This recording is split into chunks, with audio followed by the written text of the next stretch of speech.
நம் தேவனாகிய இயேசு கிறிஸ்துவினால் உங்களுக்கு கிருபையும் சமாதானமும் சந்தோஷமும் உண்டாவதாக. இன்றைக்கு நாம பார்க்கவிருக்கிற வேத பகுதி 1 பேதுரு 4வது அதிகாரம் வசனம் 19. 1 Peter chapter 4 verse 19.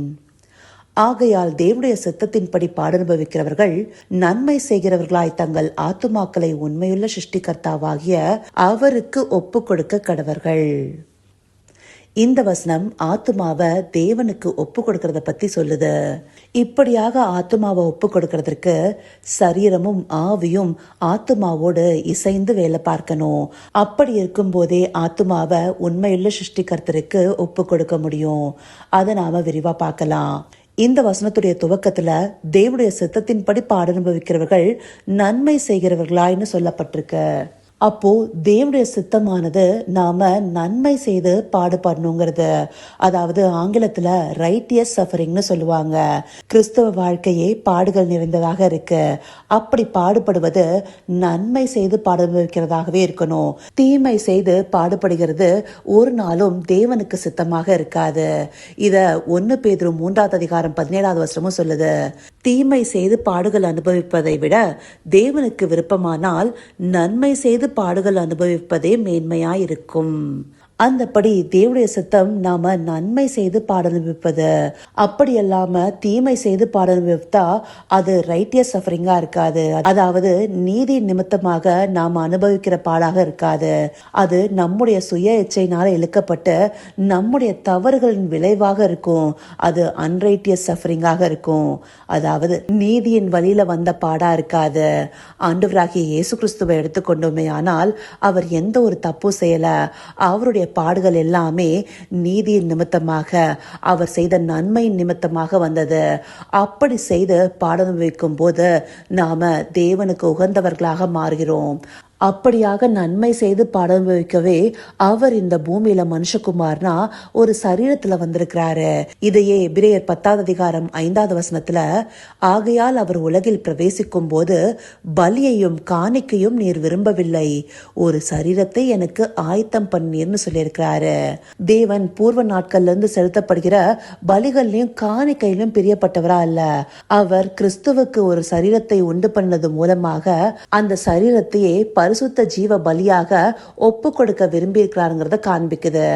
அந்தபடியாக சரீரமானது தேவனுக்கு உகந்த பரிசுத்த ஜீவ பலியாக மாறணுங்கிறத ரோமர் 12வது அதிகாரம் 1 வசனமும் காண்பிக்குது இல்லையா? அது மாத்திரம் இல்லாம நாம பார்த்த இந்த 1 பேதுரு 4வது அதிகாரத்துடைய துவக்க பகுதி எடுத்துட்டோம்னா, இப்படி இருக்க கிறிஸ்து நமக்காக மாம்சத்திலே பாடுபட்டபடியால் நீங்களும் அப்படிப்பட்ட சிந்தையை ஆயுதமாக தரித்துக் கொள்ளுங்கள். ஏனென்றால் மாம்சத்தில் பாடுபடுகிறவன் இனி மாம்சத்தில் இருக்கும் காலம் வரைக்கும் மனுஷனுடைய இச்சைகளின்படி பிழைக்காமல் தேவனுடைய சித்தத்தின்படியே பிழைக்கத்தக்கதாக பாவங்களை விட்டு ஓய்ந்திருப்பான். இந்த முதல் 2 வசனத்திலையும் மாம்சத்துல படுகிற பாட பத்தி சொல்லிருக்கு. முதல் வசனத்துல கிறிஸ்து மாம்சத்துல பாடுபட்டதை பத்தி குறிப்பிடப்பட்டிருக்கு. 2வது வசனத்துல தெளிவாக மாம்சத்துல பாடுபடுகிறவங்க இனி அந்த மாம்சத்துல இருக்கிற காலம் வரைக்கும் மனுஷனுடைய இச்சைகளின்படி பிழைக்காம தேவனுடைய சித்தத்தின்படி பிழைக்கத்தக்கதாக பாவங்களை விட்டு ஓய்ந்திருப்பான்னு சொல்லப்பட்டிருக்கு. அப்போ இந்த மாம்சமானது தேவ சித்தத்தின்படி பிழைத்திருக்கணும், பாவங்களை விட்டு ஓய்ந்திருக்கணுங்கிறத இந்த வசனம் தெளிவா காண்பிக்குது. அப்படியாக தேவனுடைய சித்தத்தின்படி இந்த மாம்சம் பிழைக்கிறதுக்கு நன்மை செய்கிறதாக இருக்கணும். அப்படி நன்மை செய்கிறதுக்கு ஆவினால நடத்தப்படுகிறதாக இருக்கணும். மாம்ச சிந்தையானது மட்டுப்படுத்தப்பட்டு ஆவிக்குரிய சிந்தை எழும்பி அதன் வழியாக நடத்தப்படும் போதே நன்மை செய்கிறவர்களாக இருப்போம். அப்படி நன்மை செய்யும் போது நாம் அனுபவிக்கிற பாடுகள் தேவனுக்கு உகந்ததாக இருக்கும்.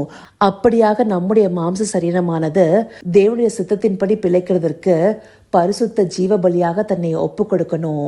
அப்படி ஒப்பு கொடுக்கும் போது ஆவிக்குரிய சிந்தையானது மேலோங்கி நம்முடைய ஆத்துமாவை நன்மைக்கு ஏதுவாக நடத்துகிறதாக இருக்கும். அப்படி நன்மை செய்து நமக்கு வருகிற பாடுகளையே தேவன் ஏற்றுக்கொள்கிறாரு. அதனால்தான் தேவனுடைய சித்தத்தின்படி பாட அனுபவித்து நன்மை செய்கிறவர்களாக நம்முடைய ஆத்துமாக்களை உண்மையுள்ள சிருஷ்டிகர்த்தாவாகிய அவருக்கு ஒப்பு கொடுக்கணும்னு சொல்லிட்டு இந்த அதிகாரம் நிறைவு செய்யப்பட்டிருக்கு. அந்தபடி நம்முடைய சரீரமானது தேவனுக்கு உகந்த ஜீவ பலியாக மாறி ஆவிக்குரிய வழியில நடத்தப்பட்டு நன்மை செய்கிற ஆத்துமாக்களாய் மாற அவரை நோக்கி பார்ப்போமா? கர்த்தாவே, தேவாதி தேவனே, உமக்கே இந்த வேளை நன்றி செலுத்துகிறோம் ராஜா. அப்பா, எங்களுடைய ஆத்துமாவை உண்மையுள்ள சிருஷ்டிகர்த்தாவாகிய உங்களுக்கு ஒப்பு கொடுக்க நாங்கள் நன்மை செய்து பாடனுபவிக்கிறவர்களாக இருக்கணுங்கிறத இந்த வார்த்தைகள் மூலமாக எங்களுக்கு தெரிவிச்சிருக்கீங்க தகப்பனே.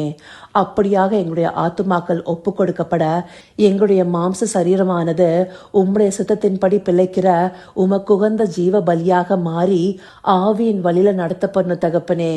ஆம் ராஜா, அப்படியாக இருக்கும் போதே நாங்க நன்மை செய்கிறவர்களாக மாற முடியுங்கிறத எங்களுக்கு தெளிவுபடுத்திருக்கீங்க தகப்பனே.